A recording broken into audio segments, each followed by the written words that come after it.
কাকুলি, এই রাজার বাড়িতে রাজার হুকুম মেনে কাজ করতে একদম ভালো লাগে না। আমার স্বপ্ন আমি যদি বনের রাজা হতাম তাহলে খুব ভালো হতো। বসে বসে অনেক আরামে দিন কাটিয়ে দিতাম। হ্যাঁ, তুমি রাজা হতে পারবে, কিন্তু এর জন্য বুদ্ধি দিয়ে সাবধানে কাজ করতে হবে, তাহলেই তুমি এই বনের রাজা হবে। কি? আমি এই বনের রাজা হতে পারবো? কাকুলি, তুমি বলো কিভাবে আমি রাজা হতে পারবো? বাহ, দারুণ বুদ্ধি তো। ঠিক আছে কাকুলি, তাহলে সুযোগ বুঝে তোমার বুদ্ধি মতো কাজ করব। কিন্তু রাজার বাড়িতে তো আমি আর টুনি কাজ করি। টুনি খুব চালাক। টুনি যদি সব দেখে রাজাকে বলে দেয়, তখন তো রাজা আমাকে উচিত শিক্ষা দিয়ে বসবেন। এ নিয়ে তুমি কোনো চিন্তা করো না তো। এখন যাও তো, যাও কাজে যাও। আর যেভাবে বলছি সেভাবে কাজ করো। তারপর টুনিকে বন থেকে তাড়ানোর ব্যবস্থা করছি। এখন আর কথা না বলে তাড়াতাড়ি কাজে যাও, নয়তো রাজা তোমাকে কাজ থেকে বের করে দিলে কিন্তু কোনো কিছুই হবে না।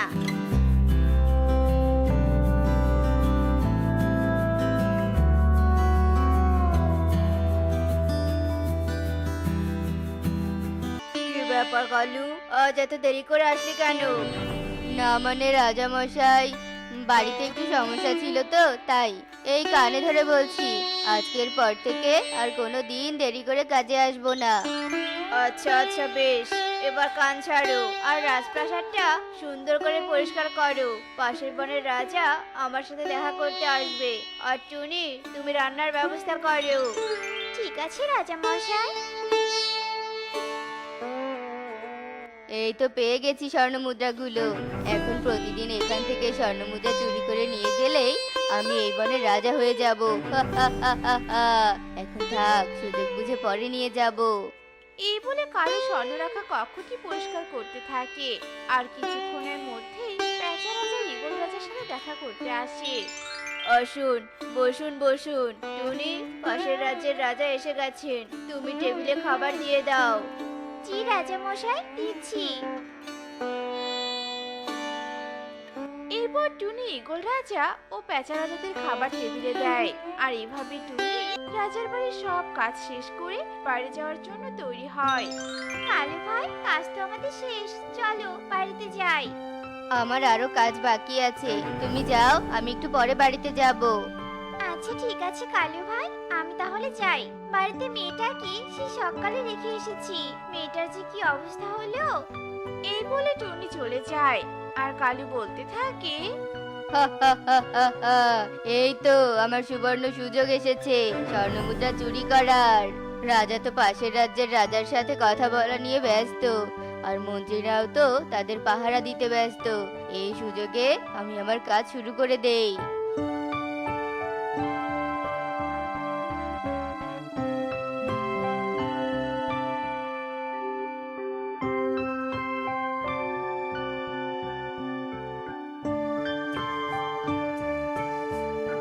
কালু, তুমি তো ভালোই চুরি করতে পেরেছো।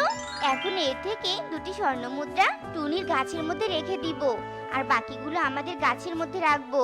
আর রাজা মশাইকে টুনির নাম বলে এই বন থেকে তাড়িয়ে দিব। বাহ কাকুলি, তুমি তো ভালোই বুদ্ধি দিয়েছো। এখন তো টুনি বাড়িতে আছে, এখন এমনটা করা যাবে না। রাতে টুনি ঘুমিয়ে পড়লে এই কাজটা করতে হবে। এরপর কালু কাকুলি রাতের অপেক্ষা করতে থাকে। আর রাত হতেই টুনির গাছ ছিদ্র করে গাছের ভিতরে দুটো স্বর্ণ মুদ্রা রেখে দেয়। এভাবে সেই রাত কেটে যায়। আর পরের দিন সকালে কালু তাড়াতাড়ি রাজদরবারে চলে যায় আর রাজাকে টুনির নামে সবটা বলে দেয়। কি?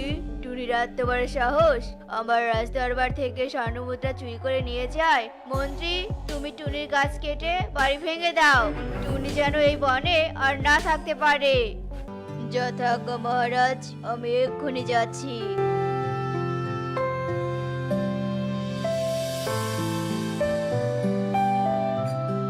টুনি, এই টুনি, বাইরে এসো। কি হয়েছে মন্ত্রী মশাই, তোমরা আমার বাড়িতে? কি হয়েছে তুমি সেটা ভালো করে জানো।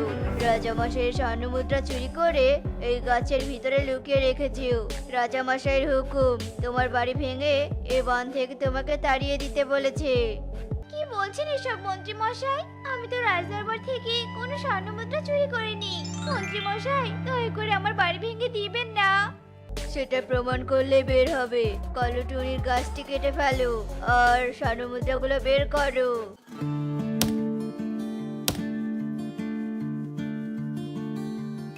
এই নিন মন্ত্রী, এই দুটো স্বর্ণমুদ্রা পেলাম। হয়তো দুটো দুটো করে প্রতিদিন আনতে চেয়েছিল, কিন্তু সেটা আর হলো না। চলো, এগুলো রাজামশাইকে দিতে হবে। আর টুনি, তুমি তোমার মেয়েকে নিয়ে এ বন ছেড়ে চলে যাও, না হলে আমাকে রাজামশাই বন থেকে বের করে দিবে। ঠিক আছে মন্ত্রী মশাই, আমি এক্ষুনি আমার মেয়েকে নিয়ে চলে যাচ্ছি। তুমি কেন রাতে স্বর্ণমুদ্রা চুরি করতে গেলে? এখন যে রাজামশাই আমাদের বন থেকে তাড়িয়ে দিল, আমরা এখন কোথায় থাকবো? না রে মা, আমি চুরি করিনি। হয়তো হয়তো কেউ আমার সাথে চক্রান্ত করেছে। আমি যে চুরি করিনি এটা রাজা না জানলেও সৃষ্টিকর্তা তো জানেন। সৃষ্টিকর্তার কাছে সাহায্য চাই। সৃষ্টিকর্তা ঠিক আমাকে এই বিপদের সময় ঠিক সাহায্য করবেন। চল রে মা, আমরা অন্য বনে গাছের ডাল কুড়িয়ে এনে বাড়ি বানাই। হ্যাঁ মা, তাই চলো। মামা দেখো, ওই যে গুহার সামনে একটা বড় লাল পেঁয়াজ।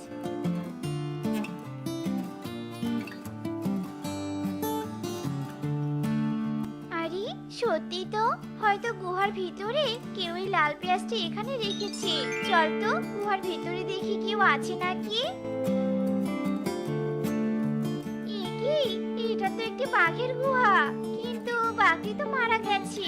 হয়তো বাঘটি লাল পেঁয়াজটি এনেছে। বাঘ যেহেতু মারা গেছে, তাহলে আমরা ওই লাল পেঁয়াজ দিয়ে গাছের ডালে একটা ঘর বানিয়ে নেই।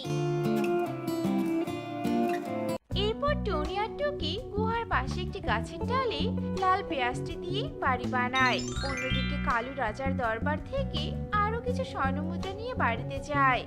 কাকুলি, এই দেখো, আজ আরো বেশি স্বর্ণমুদ্রা এনেছি।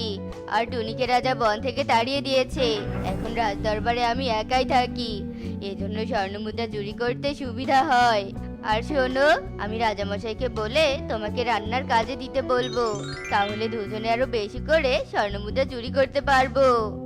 হ্যাঁ হ্যাঁ, তাহলে তো ভালোই হবে। তার আগে স্বর্ণমুদ্রাগুলো গাছের মধ্যে লুকিয়ে ফেলি, নয়তো কেউ বাড়িতে এসে যদি দেখে ফেলে।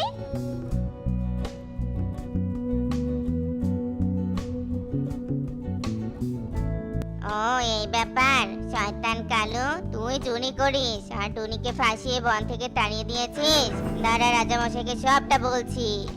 এরপর কবুতর তাড়াতাড়ি রাজ দরবারে যায় আর রাজাকে কালো স্বর্ণমুদ্রা চুরির সব কথা বলে দেয়। তুমি যা বলছো তাকে সত্যি বলছো? রাজামশাই, বিশ্বাস না হলে চলুন, আমার সাথে চলুন, আর আমি প্রমাণ করে দেখিয়ে দিব।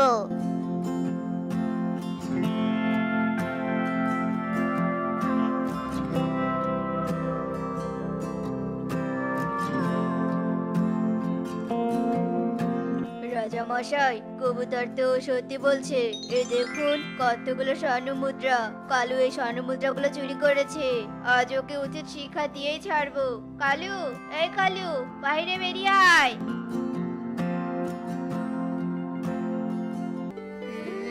রাজা মশাই, আপনি? চুপ কর শয়তান, তুই আমার সাথে এমনটা করবি আমি তোর কাছে এটা আশা করিনি। তুই টুনির মতো সৎ পাখিকে মিথ্যার জালে ফাঁসিয়ে এ বন থেকে তাড়িয়ে দিয়েছিস। এর জন্য তোকে কঠিন শাস্তি পেতে হবে। আমার স্বর্ণমুদ্রা চুরি করার সাহস তুই কোথায় পেলি বল? না মানে রাজামশাই, আমার বউ আমাকে এসব বুদ্ধি দিয়েছে। আমি স্বর্ণমুদ্রা চুরি করে আপনার মতো রাজা হতে চেয়েছিলাম। কি, তুই স্বর্ণমুদ্রা চুরি করে রাজা হতে চেয়েছিলি? তোকে তো কারাগারে বন্দি করে সারা জীবনের জন্য রাজা বানিয়ে দিব। মন্ত্রী, কলের গাছ কেটে বাড়ি ভেঙে দাও আর টুনিকে আবার আমার বনে ফিরিয়ে নিয়ে এসো। এই কথা বলে রাজা ঈগল কালু আর কাকুলিকে তার রাজদরবারে নিয়ে যায় আর তাদের কারাগারে বন্দি করে রাখে। এদিকে মন্ত্রী আর কবুতর কালুর ঘর ভেঙে দিয়ে অন্য বনে টুনিকে ফিরিয়ে আনতে চলে যায়। টুনি, টুনি, তুমি এই বনের কোথায় থাকো? চলো আমাদের বনে ফিরে চলো। না মন্ত্রী মশাই, আমি আমি তোমাদের বনে আর ফিরে যাব না। রাজামশাই জানলে তোমার চাকরি যাবে আর আমাকেও শাস্তি দিবেন। টুনির এমন কথা শুনে মন্ত্রী টুনিকে কালুর সাথে ঘটে যাওয়া সব ঘটনা খুলে বলে। আর সব শুনে টুনি তার পেঁয়াজ বাড়ি নিয়ে আগের বনে ফিরে আসে আর বাড়িটি একটি গাছের ডালে রেখে রাজ দরবারে যায়। টুনি, আমাকে ক্ষমা করে দাও। আমি কালুর কথা শুনে না বুঝে তোমাকে তাড়িয়ে দিয়েছিলাম। এখন থেকে আবারও তুমি আমার রাজ্যে থেকে রাজদরবারের কাজ করবে। এই কি বলছেন মহারাজ?